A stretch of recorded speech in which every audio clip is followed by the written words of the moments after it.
যেদিন আমার ঘরে তালা মারছে সেদিন আমি মানুষের থেকে টাকা উঠেছি, তাও অসৎ পথে যাইনি।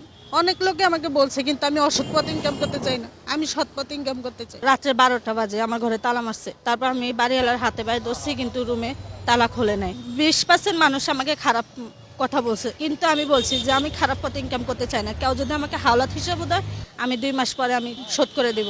ওনার চোখ এখনো ছলছল করছে। কাজ না পেয়ে হতাশায় যারা নুয়ে পড়েন তাদের জন্য আজকের এই ভিডিও। দর্শক, আমি অমৃত মলঙ্গি, একজন পরিশ্রমী নারীর গল্প আপনাদেরকে শোনাবো, যিনি ঢাকা শহরে রিক্সা চালাচ্ছেন। আমার বড় বোন যদি না থাকতো তাহলে আজকে আমি রাস্তাঘাটে হয়তো পশু পাখি জানোয়ারগুলার শিকারে যাইতাম। স্বামী ঘরে তালা দিয়ে পালিয়ে যেতেন, তার ঘরে খাবার থাকতো না। তিনি যখন মানুষের কাছে টাকা চাইতে যেতেন তখন তাকে নানাভাবে হেনস্থা করা হতো, বাজে প্রস্তাব দেওয়া হতো। দর্শক, আমি আজকে এমন একজন পরিশ্রমী নারীর গল্প আপনাদেরকে শোনাবো, যার নাম মোসাম্মদ শারমিন। তিনি মানুষের কাছে হাত না পেতে, কোনো খারাপ পথে না গিয়ে রিক্সা চালানোর পেশা তিনি বেছে নিয়েছেন।